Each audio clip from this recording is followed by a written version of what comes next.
Good evening, everyone. Welcome to Books and Bridges, a humanities institute of ideas and conversation. We chase the thrill of all things profound, beautiful, and wise, wherever they may exist, and let them enrich our public interactions and personal relationships. This hunt, this search for a more meaningful life, makes us better friends and better citizens. Tonight, we peer a little deeper into a comforting, beloved story and discover to our surprise not just an entertaining epic, but as our guest writes, a novel of great emotional complexity, a psychological guide for anyone who has ever lost their way. The Lord of the Rings encompasses all our dim and desperate longings toward horizons we barely comprehend. Seekers of our own time yearn for honor, recognition, some heroic quest, or simply to be seen. The journey through Middle-earth can show us surer ways to be a hero, separate from the warrior ideal, and light a humbler, more humane path through the forests of identity and ambition. Our guest is a keen observer of world literature and brings the tools of vision and love to bear on the book we are about to discuss. Krishnan Venkatesh has taught at St. John's College in Santa Fe, New Mexico for more than 30 years and helped shape its Eastern Classics graduate program. He has served as Dean of Graduate Studies and is the author of Do You Know Who You Are? Reading the Buddha's Discourses, and this wonderful book, Frodo's Wound, Why the Lord of the Rings is a Great Book. Venkatesh studied English literature at Magdalen College, Cambridge in England. He researched Shakespeare at the University of Munster in Germany and taught literature and philosophy at Shaanxi University in China. So, Mr. Venkatesh, it's a pleasure to have you with us today. Thank you for coming. And as you mentioned before, you're a little bit under the weather. Yeah, pleasure. That's not a problem for us. Yeah, okay. Pleasure to be here, Nathan. And thanks for inviting me. Yes, I've caught the cough, cold, congestion from my kids. I finally succumbed. So I'm tanked up here with herbal tea and honey, and I have throat lozenges. So I should be fine for the duration.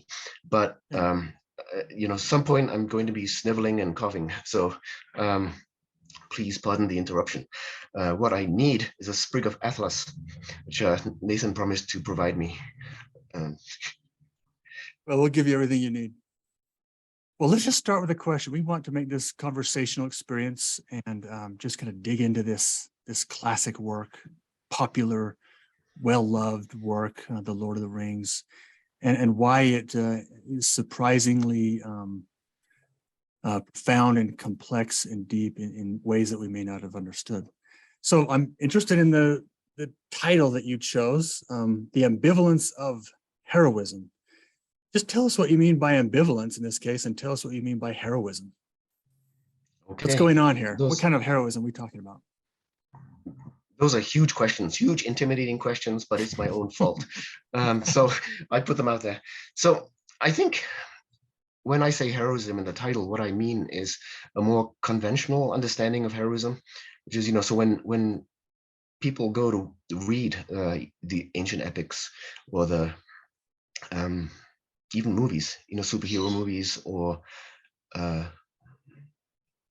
don't know, any kind of battle movie or battle story, they want a hero, and the hero is usually a man. He's usually of some physical stature. He's brave. He's competitive. He won't be talked back to. He's alpha, right? And so doesn't follow anyone else. It's got some sensitivity, some intelligence, but not necessarily. Like the movies of Conan the Barbarian, even though the books are very different. So courage, fortitude, they don't back down. They have the, most of the time, the classic battle temperament, so they're not particularly soft-hearted. They love nobility, and they respond to nobility in others. They're usually noble themselves, and what nobility is, we might go into a little bit later. And they tend to be high-minded, not petty, generous, but a man's man, right? And an authority figure. When that man walks into the room, everyone knows who's boss. Right then, so Aragorn pretty much encapsulate this. In the greatest hero narratives, the hero also has some kind of mystery to him. There's a depth and an intelligence where you're always trying to figure out what's happening in him. What's his interior life like? You have that with Achilles, you have that with Odysseus, you have that with Aragorn. I think he's a mysterious character. So this conventional idea of the hero, of course, like very male, maybe very white, very Indo-European, right? And one other attribute to this is physical prowess. That's important. They have to be competent with physical things generally, but moreover, skilled in the use of violence, right? And even unhesitating and remorseless in the skill in the use of violence. So violence is a part of the traditional hero. And I think Tolkien puts all that into question. What are you thinking? You had a question. Yeah, I'm just wondering if there is a set of competing versions of heroism at work in this book, or as you suggest, is Tolkien saying that really the true heroism is a kind of inverted heroism, the kind that does not reflect the ideals that you're speaking of? Is there space and room for all kinds of varieties of heroism, or when it comes right down to it, is there really only one kind of heroism, kind of the heroism of the small, something like that? What's your thought? Yeah, I mean, there's a spectrum clearly with him, but the heroes to emulate. I'm thinking, who are they in this book? The Hobbits seem caught in between. I used the word lyrical as opposed to heroic. There's a lyrical kind of being and a heroic kind of being. And the heroic kind of being seeks to be larger than life, seeks to be not normal, right? Higher than the mundane, both physically and spiritually, maybe even intellectually. But there's an ambition to the heroic. The lyrical likes the little things and is perfectly happy with little things, right? And so you have someone like Frodo, who to me is remarkable because wherever he goes, he notices little things. He notices the way the light catches on gossamer, or he notices dew, right? Or he notices the smell of mushrooms, in a time when he's just been scared out of his life. He gets the smell of mushrooms from a bag, so this is kind of remarkable presence of mind to the little delights that that the hobbits have. And so this goes with the littleness of their physique, the littleness of their world, and how sheltered and childlike it seems. So one might say it's a little bit like the suburban ideal for Western societies. It's safe, it's childlike, it's comfortable, right? And in the best of times, you can have two breakfasts. You can have, wake up whenever you want in the morning. There's no strenuous backbreaking work, no fear of invasion, and you're able to enjoy the comforts of daily life. So I think that's the background where Frodo comes from. So I think you have that one extreme, and then you have the other extreme of the heroes. I should add one more thing to this. So when I was rereading sections of the book for this talk, I was noticing that there's somewhere in the spectrum of heroes, there's Faramir, right, who's my favorite character in there, and I think it's the one that Tolkien said was most like him. And so Faramir, I just want to read you a passage. When he's later in the book, when he's talking to Eowyn, and in my big book, it's on page 671 in this big Lord of the Rings, the deluxe. In normal editions, it's in a chapter called "The Window on the West," and in book 3. And I missed this. Book 3, book 2, second part of book 2. So he says, so Faramir is one of the steward's sons. So he says, "For myself, I would see the white tree in flower again in the courts of the kings, and the silver crown return, and Minas Tirith in peace. Minas Anor again as of old, full of light, high and fair, beautiful as a queen among other queens, not a mistress of many slaves, nay, not even a kind mistress of willing slaves. War must be, while we defend our lives against a destroyer who would devour all. But I do not love the bright sword for its sharpness, nor the arrow for its swiftness, nor the warrior for his glory. I love only that which they defend, the city of the men of Numenor, and I would have her loved for her memory, her ancientry, her beauty, and her present wisdom, not feared, save as men may fear the dignity of a man old and wise. It's a beautiful speech, right? And very beautiful. Yeah, and very easy not to notice in what seems to be a minor character, and he's passed over in the films. So this Faramir character, in a way, gives an expression to a vision of a warrior as an intelligent statesman, right? One who doesn't love fighting, in fact, seems to hate fighting, would do whatever he can not to fight, but if he had to fight, then he would, right? And he's a good fighter. And this is very different from, say, the riders of Rohan. So when they come in the field of Pelennor and they're killing the enemy, it says they sang as they slew. That was the wonderful line. And so I've thought about this quite a bit, how there are warriors who enjoy the kill, right? They get satisfaction from the kill. There's a joy to it. And there are warriors who are technicians, but who are interested in the ends. Hemingway said something about this in Death in the Afternoon, where he mentioned different kinds of bullfighters. The book is a non-fiction book about bullfighting. I think it's his best work because it's really about something, a gallery of real characters. So he mentioned there were bullfighters who are artists, who are technicians, and they're interested in the artistry. They don't get a kick out of the kill, right? And they're bullfighters who get a kick out of the kill.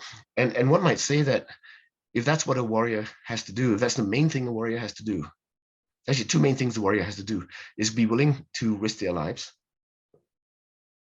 and to kill, right? Risk life and take life. And so if you're a warrior by temperament, then I think there's a strong argument to be made that you should enjoy that. Yeah, there must be certain job satisfaction. Is there an element of reluctance built into the ideal of the hero? So that the hero who wants the glory all to himself and is all too ready to strike without any kind of reluctance, without any kind of thoughtful hesitation. That seems to, in literature, seems to build up or make space for the possibility of hubris, the fall that comes from hubris. Mm.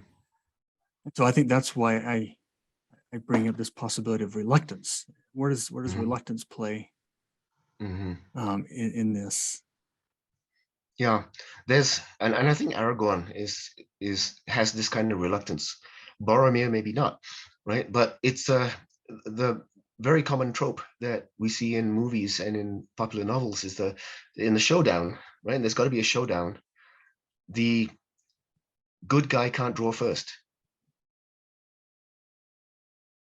Yeah, there's something about aggression that loses the moral high ground, I think. Yeah. I think readers and viewers are always their minds, they're kind of the way their minds are morally built. They're attuned to aggression, power, underdog, who the David and Goliath kind of factor. Seems like that's kind of built into, I don't know about the Eastern mindset, but the Western mindset has that there. I think it's all over in the Lord of the Rings. Yeah. It's like the over under, the heroes in the Lord of the Rings are always kind of fit under nicely and neatly. And the kind of the big guys don't fit under there. And it's like, that's one of the pathways that needs to be taken underneath the hidden kind of smaller, the straight and narrow way, perhaps the least accessible path. And so it's no, accident in my mind that he chooses a hobbit, one of the smallest of characters in the book. who kind of moves under the radar of a lot of the action by necessity. And because no one thinks they're a threat. Yeah. Right. Yeah. But the people who move under the radar are also the special ops people. So these are the people who do strike first, and not necessarily from unscrupulousness with regard to ends, right? They might be doing it to save their city, they might be doing it to save their kids, but they know they have to win this battle, and they're going to go for the jugular before the bad guy even realizes it, right? So this is another version of this. When I say one doesn't come across this in the Lord of the Rings much, except maybe Boromir, who's willing for time to play unfair to get his ends. And of course, the bad guys are unscrupulous. They'll do anything they can to win. But the ethos of what's been called dirty hands, right? Dirty hands in war is that there's a kind of nobility in being willing to sacrifice the purity of your conscience in order to win for your people, right? And so, for your kids, and it's it's a hard truth that I think every warrior has to grapple with. At some point, should they let the bad guy draw first? Is it good strategy? And I think most people thinking about it say no, it's not good strategy. It's adherence to some kind of code, right? And maybe it's for the sake of making you feel better about yourself, right? But why should that be important, to feel better about yourself? Isn't that kind of intruding the taint of egoism in what should be a means to an end, a means to a good end? Yeah, I can envision a hero who who adheres strictly to a moral code at the expense of everything else. And sometimes if he does that, then other people may suffer. Yeah. Whereas, as you suggest, if a warrior, makes that code flexible in the service of other people, then some kind of higher moral good may be served there. There's no particular moral code here, I think, at work. When you're in the action, when you're in the moment, the code, is like waiting to be shaped, it seems. Yeah. It's not, it's in flux a bit. It's not completely fixed. Yeah. Emergencies change everything. Right? You go for what's exposed. Let me read a passage that Okay. I think is kind of at the heart of it's at the what do you call it, the pivot point, I think, in which the whole story comes to a head. It's on page 270 of the first volume, and I have the same version as you do. Okay. And you mentioned this particular section in, I think, the first chapter of your book, which is one of my favorite chapters of your book. And this is Gandalf speaking. "Of course, my dear Bilbo," said Gandalf, "if you had really started this affair, you might be expected to finish it. But you know well enough now that starting is too great a claim for any, and that only a small part is played in great deeds by any hero." This idea that small and the diminutive is sometimes what the heroic is calling for. And then earlier in that same page says, "But the only measure that he knows is power," speaking of Sauron. So Sauron is expecting the big hero, the strong hero. And so he judges all hearts. Into his heart, the thought will not enter that any will refuse the power of the ring. And having the ring, we may seek to destroy it. If we seek this, we shall put him out of reckoning. So there's also a power at play as well. And who has the power? Sauron. He invests all of his power into the ring. He's not expecting any kind of small heroism. And so they know kind of where his weakness will be. They know kind of where to strike, and they know to put in service the hobbit who will fly under his radar. Yeah. And Those are wonderful passages. You mentioned those passages in the context of a different context, but in the context of the necessity of accepting the burden of the hero. And this happens when Frodo was age 50, when everything in his life had reached a point and he has to kind of pivot. And I think, oh man, I should get the book out. You mentioned Jungian philosophy and how, oh man, let me just find that real fast. How he has a term for that. Enantiodromia. Yeah. The Yeah, need from for the soul Heraclitus. to run in the opposite direction midway in life. Yeah. I know I'm just kind of, speaking about meaningful parts in your book that I found, but there's so much going on there in this calculation of the strong versus the weak, the small versus the big, the ambitious versus the reluctant. It all seems to kind of embody itself in that moment where Frodo, willingly says, "I will take up this quest." Because I think Boromir was wanting to wield the power of the ring for his own ends. And it's almost like something like power, you can't wield power, you can only kind of absorb it and let it kind of play itself out, let it exhaust itself. You can't wield it to a positive end. That all makes sense. I'm thinking those quotes, there are a couple of things there that really strike me this time around. One is that the main conflict of the book might be crudely summarized as power versus prowess with a code, prowess inhibited by a code, right? Which might be aesthetic, right? Might be some form of beauty that drives the good guys. Certain things that they won't do because it's ugly. It's base. It's beneath them. Whereas the one who's single-minded for power is it's all he sees, right? And perhaps it's that Sauron, the bad guys, have no imagination, or they have a very stereotypical imagination, kind of like frozen imagination. They have an imagining of what their adversaries must look like, and their adversaries are going to look something like them, right? In magnitude, in toughness. I'm looking out my window and there's a hawk sitting in my garden fence, and he's chasing the sparrows around my garden. So anyway, very exciting battle going on there, a twilight battle. But somehow that's relevant here. I think we somehow can it's draw very some relevant. analogy. Yes.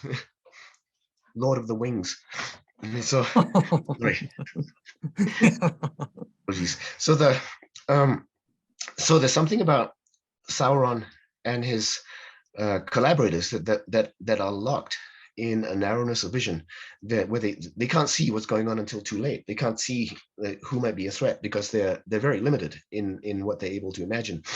And I think that might be an example of a failure of enantiodromia. Namely, enantiodromia doesn't happen with them. They have the power, they push forward, and they keep pushing forward. And because of that, they're kind of locked into a rigidity that that they can't escape, and that makes them not see things. Do you think that if someone does not willingly go through the experience of Antiodromeda, I probably mispronounced that. Enantiodromia. So enantiodromia, yeah. Is that a stage in life where everyone must go through or regret, or is that only subject to the hero, do you think? Or do we all go through that? Yeah, I think everyone, and certainly to the degree that we're all heroes, in some ways, on our own paths, because Jung says in that essay that it's an essay called Stages of Life, which I love, and I strongly recommend to everyone to read. But he says in the first half of your life, you spend your time and your energies building yourself up a kind of strength. You have to, to find a foothold in this world, to support your family, to be successful. But by doing that, you ignore certain parts of yourself that demand to be satisfied, and the pressure becomes ever stronger as you reach that midlife point. So then what happens is, so one reason I like this idea of enantiodromia is that it accounts for, to me, counts very well for midlife crisis that I've seen in most people, where you suddenly find this feeling of dissatisfaction, or everything seems meaningless. You're not interested in anymore in what you've been interested in, or you do something rash and you like have an affair just to make your world break down, right? And so then so a new direction is looked for in that part, one that requires more inward looking, right? And so the thing about the evil people in Lord of the Rings, the evil beings, is that they have no such capacity to return to where they started, to look inside. So they have to go on until something from the outside brings them down, and it'll bring them down because of their blindness, right? There's a kind of poetic logic to this, that the hobbits, the success of the hobbits is the manifestation of Sauron's blindness. They're too small. Yeah. And tenacious, and they do what they do out of love, which he also can't understand. How do you think that ideal of the small hero can fire up someone's imagination in our modern world? I think, like you say, we live in a world that is kind of been shorn of the heroic, at least the classical ideal. We live comforting lives of convenience. We have a set kind of expected career path we're supposed to take. It's all laid out for us neatly, and if we don't take that expected path, then we are kind of ostracized. We're going to, we won't be financially secure. That's a kind of it's a burden or a bondage that I think people are just crying out for help in our modern world. How do you think this book can help that kind of person? I'm not sure. Who is striving to live a heroic life, or to live a life of meaning and action and impact, not just financial security or comfort, right? Yeah. I mean, there are some people who just seem to want comfort mysteriously, and I know some. They just want to be comfortable for the rest of their lives. I don't understand those people, but I know they exist. And but if you're not that kind, there's always going to be something stirring in you, right? Some sense of things not done, some person that you didn't become, that you should have become, unexplored path of being for you. And I think that once we realize that Frodo and Bilbo are both in their 50s, then you see it more clearly, right? The world of comfort and security that everyone longs for, this idyllic world of, would say, like retirement villages, right? Which is what it's like. Retirement villages probably formed on the basis of a picture like the Shire, right? And which is an amalgam of various pictures, like the peaceful British village, English village, tucked away from everything, safe from invasion, green, nothing terrible ever happens there, until detective writers get a hold of this. Right? But so there's a point at which we have this ideal that is then just profoundly unsatisfying for some people, and it hits you hard after a while. So Frodo wandering off in the fields at night and not knowing why, he just wanders off. It's like that. Something from inside takes over, and you start doing things you don't understand. Could he have explained, if he had doting, anxious parents at the beginning, could he explain to them like why he should have gone out? Probably not. So there's the boldness in that. There's right at the end, there's a thing about Sam, who manages to do both, reconcile himself to ordinary life, but also live with an experience of the heroic. In the final chapter, I quote not the final chapter, penultimate chapter, I quote a poem by Rilke. This is in page 233 of my book. And it's from his Stundenbuch. And sometimes a man gets up from his dinner and walks outside, and walks and walks and walks towards a church that stands in the east. And his children bless him as if he were dead. And sometimes a man dying in his house remains inside, remains in dish and glass. So his children are drawn out into the world towards the church that he forgot. Yeah, so the yearning, I think, doesn't disappear. It might be passed on in some ways. So maybe even those people who appear to live for comfort, they don't know themselves well enough, right? They stay in the dishes and the cups. Yeah, there seems to be a point at which you have to make a decision between belonging and leaving. Mm-hmm. And it seems like a lot of the kind of the non-martial heroes of the Western tradition became heroes because they left something. I mean, I guess right now I'm thinking of the kind of the prototypical Abraham. He left his home and in search of the promised land. Many other examples in literature like that, but yeah, the hero is faced with that decision of who he's going to be. Is he going to kind of wither in comfort or rise in departure? That's a tough decision to make. Yeah, and the risk is you can't come back, right? Will they be waiting for me when I come back? Will they just want to kill me, like Agamemnon? Odysseus' carefulness about coming back. So going away is a huge risk if you're planning to come back, or if you want to come back. So I'm thinking that in The Lord of the Rings, again, about ambivalence of heroism, the two central figures for this theme are Frodo and Sam, right? And I think that with Frodo, what you see in his final chapters is something that looks like addiction, right? When he's at one point towards the end in the Homeward Bound chapter, Mary says, "Well, here we are, just the four of us that started out together," said Mary. "We have left all the rest behind, one after another. It seems almost like a dream that has slowly faded." "Not to me," said Frodo. "To me, it feels like falling asleep again."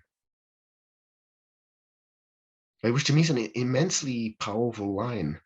To me, it feels like falling asleep again. It's as if that what the ring did for him and what the whole narrative of the ring bearer did for him was elevate him to some kind of heightened reality, the way that drugs can do. So everything is more intense, and feelings on the battlefield, they're intense. And Tolkien's prose on the battlefield is incantatory, rapturous, right? So there's a high intensity to this that I think those attached to heroism can be addicted to. So once you do it, you want the high. You want the high of risking your life, of almost dying. You want the high of winning. There's a kind of exuberance in this, so that ordinary life doesn't have, right? And I think that's why in our culture, in comfortable middle class cultures, the most popular media things are like true crime or psychodramas or superhero movies. You might say, why does everything have to be violent?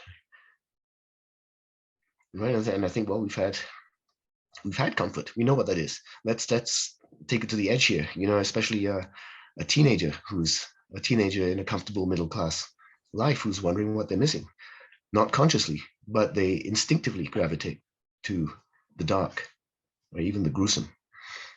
So I think with Frodo, what you see is that he's been the hero. He's become the hero, and he has participated in this great narrative. He's saved the world, and that's a high. And when it comes to going back to the Shire, what is there for him in this? He's past the high point in his life. He's destroyed Sauron. What else is there for him? would it not be more perfect, more beautiful for him simply to die at that point and just go to the Isles with the others? Or does he see a kind of devastating indignity about returning to ordinary life? So Frodo is a case where the thrill of the heroic, the rapture of the heroic, ends up making him unable to live. And one might say that that's what his wound really is. I mean, I argue that's what his wound really is that it's a wounded soul, because it's a wounded soul that has glimpsed the heroic, has been the heroic, right? And now it's time to go back. He can't take it. Sam is a different story, so in a way, like Frodo it becomes a warning to us. I'm not a big one for warnings, but I'm saying that this is what's lovable about Frodo is that he's got this dilemma in him. He loves Sam. He loves certain things about hobbits. These are the people he chose to protect. This is the civilization he did it for. Yet he himself as an individual cannot go back. Like he sacrificed his soul. Right? Sam is more mysterious. I'd love to know what you think about Sam. He's the person who's able to go back, having been one of the heroes. You're muted. You're muted, Nathan. Yeah, you're right. Sam does return to his normal life, his family, his daughter, his wife, and suggests that maybe not as much was taken out of him as it was out of Frodo. Many different ways to look at that. I think one way is to say that Frodo had a greater capacity for heroism, and therefore more was taken out of him. So he just had to leave. He had to go beyond the sea. He had to depart. He couldn't return, but yet maybe you could also say that Sam had the capacity to be both hero and ordinary, and have that contradiction contained within himself. That's a really good question. I mean, yeah. I mean, Frodo and Sam are like Quixote and Sancho Panza, right? It's the same kind of twinning. And Frodo, I see what gets him. So I'm thinking about what is it about Frodo that enables him to do what he does, and might not have enabled, the lack of which might have prevented Sam from doing the same thing. I'm not sure about that. I'm not sure if Sam could not have done it, destroyed the ring ultimately. But if it is a trait that is, special to Frodo, then I think it's from a certain obsessiveness that leads to Frodo putting on the ring, right? He wants the ring. There's some part of him wants the ring. So again, a kind of addiction to heroism, which I think that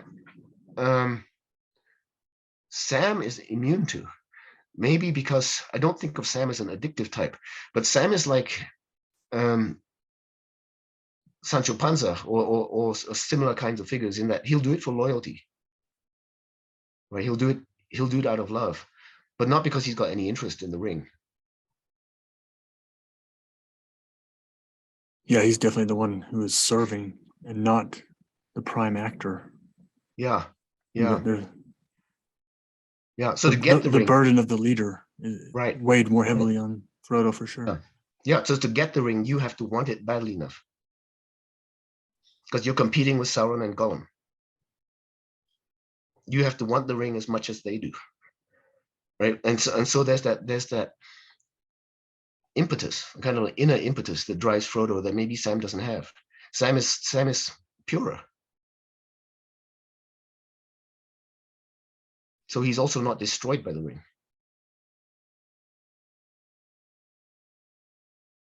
Maybe that's why he was allowed to return home. Yeah. Galadriel gives him dust, right, from Lothlorien. And she knows that Sam loves to grow things. And this is the heart of his loyalty, that he loves to grow things. In the, loyalty is something that springs from organic relationship. kind of the devotion of an organic relationship, not from an idea that's imposed from outside, but something that's within, from knowing the same person day in, day out. And it goes with his ability to live at home, finally, even though I think that he'll always be hurt. He'll always experience pain every day from what happened to Frodo. Right. So back to your question about what is it that a modern person would take from this, who craves, nobility, a higher life, something that, who craves the chance not to be swallowed up by the mundane, by the banal.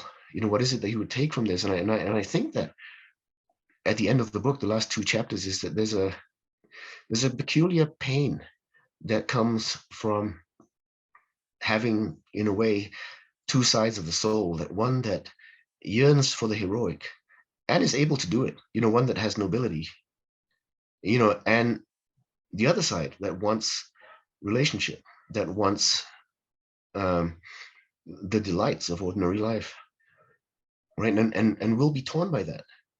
And I don't know if this is, well, I know that this isn't a comfortable resolution, but so, so one hero was killed by it, and the other hero was manages to live, but not without pain. How to weigh his last words, it's difficult. But I think he manages to live with it, but maybe that pain, if life isn't about happiness, but it's about depth of soul, then it's this conflict. So I didn't do, or I did do what I set out to do, and I'll never manage that again. There's going to be nothing in my life afterwards that's as intense.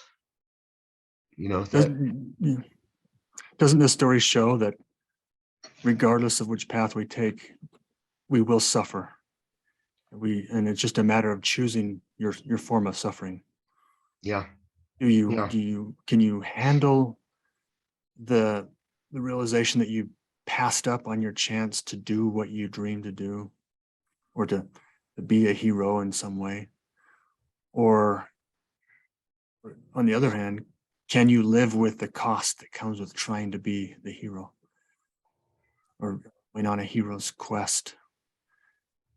I think this book shows quite beautifully how there's no, how would you put that? There's no consequenceless path. Right. Everything comes cost. Yeah. So it's a wound. Yeah. It's a wound. I mean, I think these 2 heroes choose, I'd call it depth of soul, or kind of depth of spirit, or richness of spirit, right? That might be painful. Knowing the pain, would one choose it? Would one choose this path? And the funny thing is that I think a lot of people reading this book would say, yeah, I would choose to be Frodo. It's better to be Frodo than to be anyone else in the book. And what do you think about this? The quality of a hero who is less susceptible to the draw of power. I think we've already kind of addressed this a little bit, but that's one thing that makes Frodo and Sam especially a hero, is that they are less susceptible to the trappings of the lure of power. And it's ambiguous about what the power is over. Mm-hmm. It's just power kind of for its own sake. Right. The heroes who fall prey to power, they always fall. Right. So that's a big theme in Greek literature. Yeah, because power over others isn't power. Right? It's being dependent on other people. Like Xerxes, right? He's dependent on the Greeks to fight. I've even heard that used in the context of God. Is God really God if he needs our praise of him? Right. It goes all the way up, this concept. It's a terrifying kind of paradox, I think, in a lot of ways. Yeah, it's almost like it's a paradox of, like, the more success you get, the more anxiety that you have in life. Yeah, because the thing also is that about the Hobbits is that they don't think they can imagine what's in store for them. Right, this is why they get lost. Is that they're called to do this thing, and they have no idea what's in store for them. Sorry. Whereas Sauron, and maybe even the big hero figures, they think they imagine what it's going to be like. So there's something about stepping out on a path that is offered to you that is unimaginable, right? That requires a different kind of courage. You don't know where it's going. You don't know if it's going to bring renown. You might disappear completely, and nobody might know that you saved the world. That would matter hugely for Boromir. Yeah, didn't Frodo say when he decided to accept the ring, he said something like, I will accept the burden of this ring, but I do not know where I am going. Mm-hmm. That's also on page 270, I think. 271. Yeah, there's a big role, I think, of ignorance here. The less you know, the more, maybe the more, gusto that you have in completing the task. Yeah, Nietzsche put it differently. He said you need a certain amount of stupidity to live. Was that in the Uses and Abuses of History? Yeah. Mm-hmm. Yeah, that was one of my favorite Yeah. books of his. Yeah. I mean, this is why the young throw themselves into things. Right. Why a 50-year-old would do that? That becomes a more interesting question. A 5-year-old? A 50-year-old. Oh, yeah, for sure. Yeah, who would have thought that the Lord of the Rings is really a book about a midlife crisis? Yeah, right. Well, we should both. open this up to our viewers for questions. Please submit your questions if you have any in the Q&A button.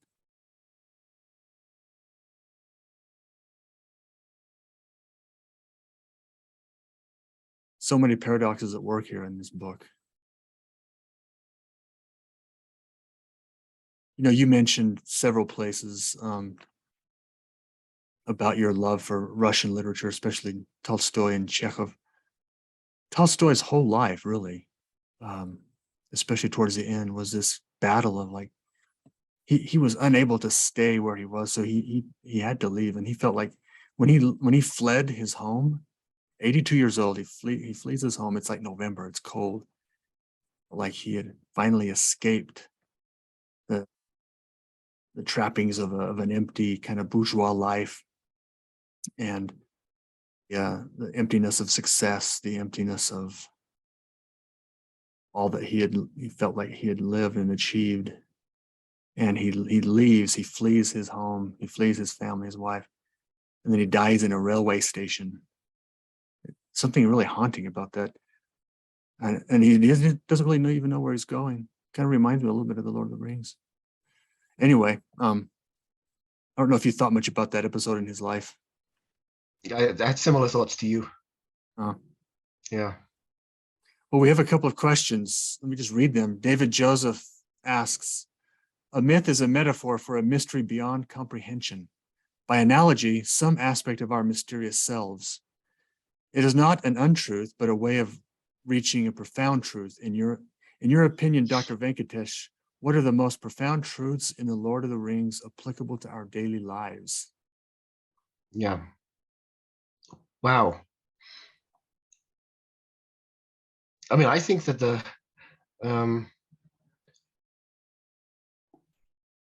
probably the most profound thing I draw from the end of the book is that I'm going to have this dilemma in myself between the everyday and the painfully heroic, right? And this dilemma is a painful one, and it's okay. Everyone has it. Like this is what it is to be human, is to have this dilemma between being ordinary and wanting to be larger than life, wanting to be special in some ways. And I think the book as a whole takes us there. And when we leave the book, sobbing sometimes, even after multiple readings, maybe especially after multiple readings as you get older, I think what you get maybe is not a truth, but a kind of reconciliation to life, to one's own life. And so it's okay to be Sam. Seen these things, they were amazing. I can live. I don't know if that helps. Yeah, I like that. Yes, let me read this question from Herman Triplegood, which is probably the best last name I think I've heard in a long time. Wonderful name. Yeah. Yeah. He says, watching Tolkien helped me understand Lord of the Rings better. What do you think about Tolkien himself and Sam and Frodo? So the relation of the two, one of the things about the heroic in the book is the World War I, World War II context in which this was being written. The World War I context, but the building up of the next war, where you had these powerful nations who built their self-image on warriorhood, on a kind of mighty Germanic warriorhood. And then you have these little Englishmen, genteel Oxford professor types, so genteel Englishmen who set off to defend known civilization against this monstrous machine. And so so I think it's something that Tolkien himself must have been wrestling with through The Hobbit. Like what is the role of the ordinary and the love of the ordinary in the epic narrative? And it's a question for his own life. When you're called upon to the challenge to defeat global evil, right? Who do you have to become?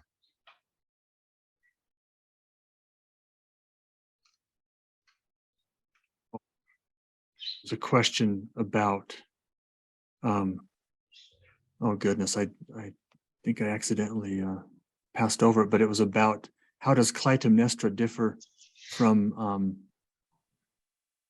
oh man, can you ask that question again, submit it? I think I lost it. Sam's wife? Yeah, Sam's wife, basically Clytemnestra, Penelope, and Yeah. Sam's wife as he returns home. That's a great question. I mean, we don't know what she did afterwards, so maybe she wasn't that different. But kind of the short lyrical life of Sam. But I mean, with Clytemnestra, the difference is big in that Agamemnon murdered their daughter. On top of many slights. So she had many primal reasons to murder him. Penelope, I don't know. It's a bit more complex. I don't think we have enough about Sam's wife to go on. I think she's a lot less sophisticated than Penelope, so that might be a difference. Penelope is a creature of great wiliness and cunning, and Sam's wife seems earthier to me, more forgiving. We know of no suitors that were after her either. Yeah, right. I don't know if were there suitors among the hobbits? I don't even know. Okay, let me ask this question from the esteemed Shannon Chamberlain. Thanks for being here, Shannon. She says, your discussion of ignorance made me interested in the question of one other attribute of ambivalent heroism, which is its collectivity in these books. All of the members of the fellowship, and arguably some who aren't, contribute to the victory over Sauron, although not always knowingly and not with a plan. Is epistemological uncertainty one attribute of heroism? That's a fantastic question, Shannon. In a talk I gave recently about Sima Qian, I remarked that it may be one attribute of a difference between East and West, in that the Chinese historian has a stronger belief in the complexity of things, the unfathomable complexity of things. And so this is something that you have to live with and be attuned to until all the pieces fall into place. And then, swoop, it happens by itself. And maybe this is like the end of Lord of the Rings, how things just seem to happen by themselves without anyone forcing it. So all the conditions, the myriad conditions, just fall into place, and there it is. So without forcing things, I think the traditional heroic way is to force things, to make the breakthrough, as the image, to blast through the battle lines. And this is a different way of looking at it that maybe Tolkien was more attuned to. In Russian literature, of course, there's Kutuzov in War and Peace, who is like that. You don't necessarily have to do anything. You just wait until the moment is ripe, which may be a kind of heroism, a kind of strength. Yeah, very interesting parallel there. Mm-hmm. If you let the French occupy Moscow long enough, they're bound to burn the city and starve themselves. Yeah, right. So Bill Blaze asks, he says, thanks, gentlemen. I am curious about your thoughts about Eowyn. She starts in one way, takes on a different identity, the shield maiden, but then in some way steps out of that heroic role. Does she know what she's signing on for as she connects with Faramir? Is there a heroism like Sam's, which is a coming home? Excellent question. Yeah, I am ambivalent about Eowyn. I don't think there's enough detail for us to evaluate how well she knows herself to this. In this, my personal sense is that she's knuckled down and she has relinquished everything that was wild and attractive about her to become a good woman in this very stratified life. And there's part of me that says this is a real shame. There's no place in this life for the warrior Eowyn, who could have been a great warrior. Somebody say already is a great warrior, but there's no place for her.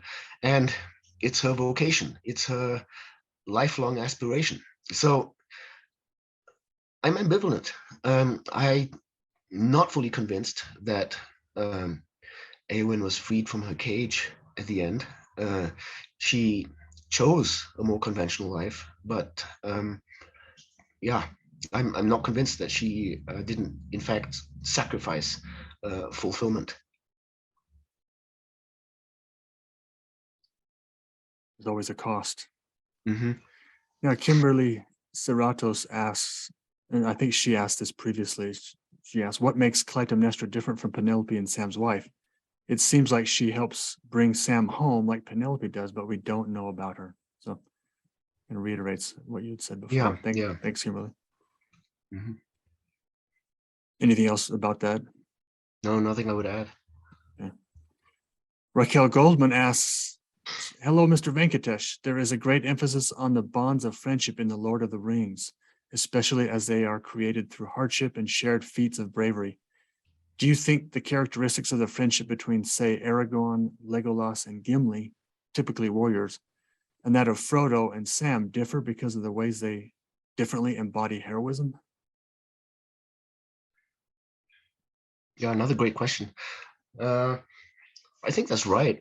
Aragorn, Legolas, and Gimli are somehow equals.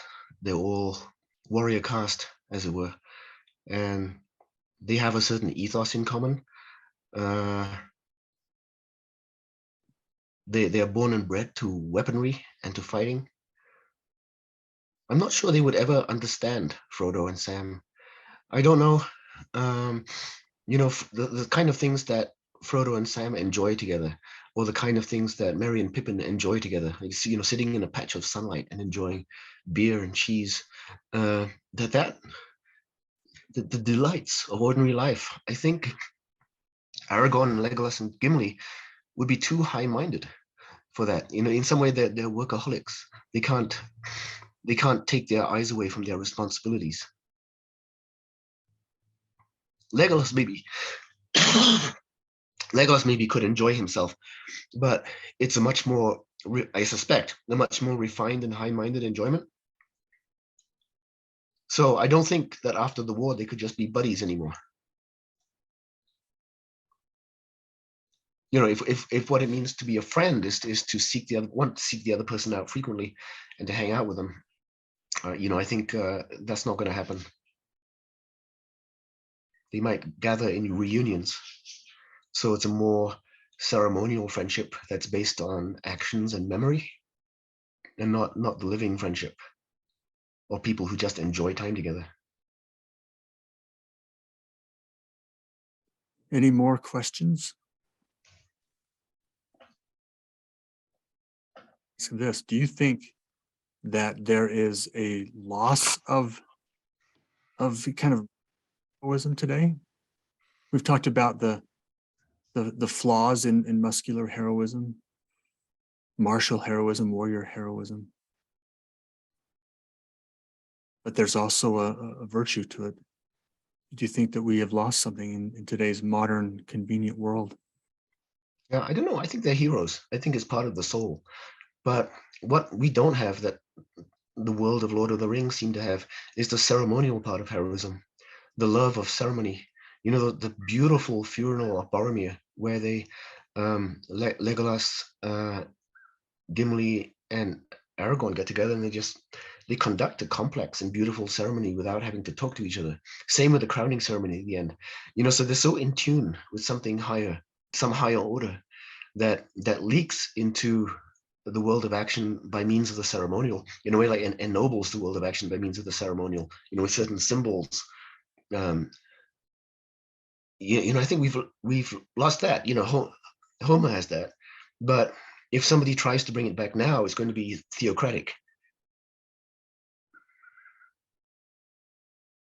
Okay, So maybe we're better off for it. Yeah.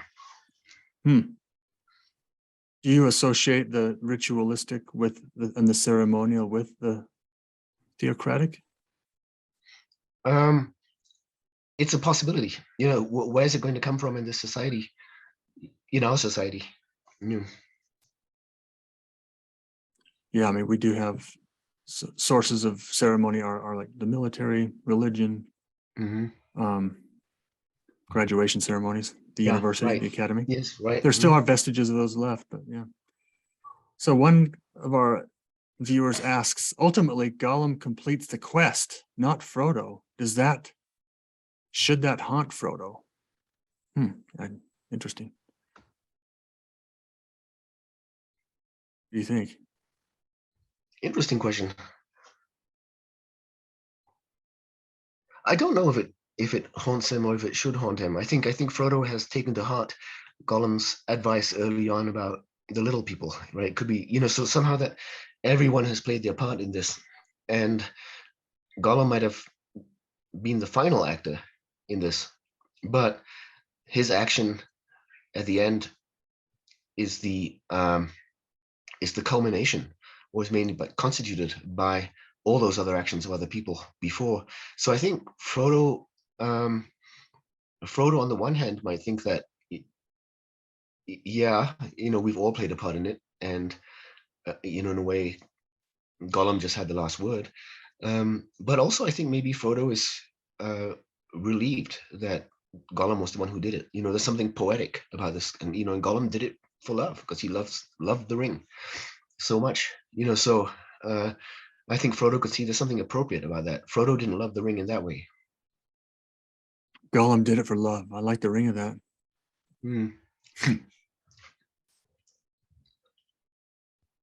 Okay, so, and then Herman Triplegood follows up.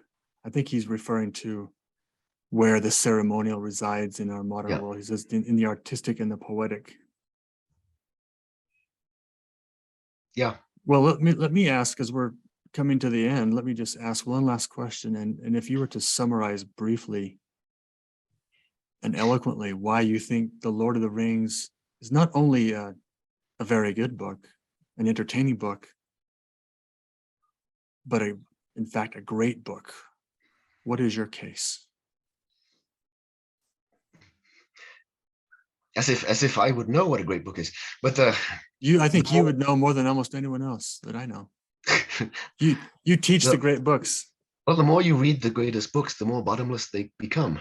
So they just don't exhaust themselves. And so my experience of returning to The Lord of the Rings was wondering why it was that I can keep reading it and keep being moved by it, but not in the same way as I was before. Same with friends of mine I have friends who read it every year for their whole lives.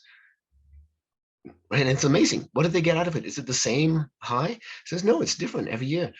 So and this is what started me looking into the emotional complexity of this book, the knowledge of the central dilemmas of the human heart, the sense of loss, the sense of beauty, the relation of beauty to mortality. These things that are part of our human existence, and Tolkien doesn't, I think, give us truths about them, but he gives expression to what I think is a tearing in our souls. We're torn, and it's a tearing in our souls that we live with every day, and I think no one has done it better. But he also does it with some unforgettable and complex characters. I mean, Gollum, Frodo, Sam. What amazing characters there are. parts of the book that seem flat-footed to me, but every 1,000-page novel has parts that drag. Even my beloved Tolstoy has parts that drag, and but still, it's an amazing book for what it does, and it does it so gracefully without hitting you over the head that this is deep, right? So that a child could read it and be moved by it. It's a remarkable thing. Yeah, it does have a range and a depth and a broad sense of or accessibility and sensibility that does remain relevant to any age, I think. Yeah. And that's one sign that it is a great book. I'm not sure if it's going to appear on the St. John's College curriculum anytime soon, the reading list, but nonetheless, I think you've made a good case for it in your book. Let me just Thank you. hold this up again. If you're a fan of Lord of the Rings and you want to dive deeper, this is a good book to do that. As you say, it's not necessarily a comprehensive treatment of everything, but I think you mentioned that it digs into the buried treasures in the book and brings those to light. So thank you very much. And I know you're under the weather a bit, but we could hardly tell. You're Thank you. Your old self. Thank you for having me. And I'm very croaky, but thanks for having me. It's a fun talk. Yeah, great. Appreciate that Okay. again. And thank you everyone for coming. Yeah, thanks for coming. Our next event will be about it's going to be entitled Seeing Russia Under Western Eyes. It's going to be about like Russian political nihilism.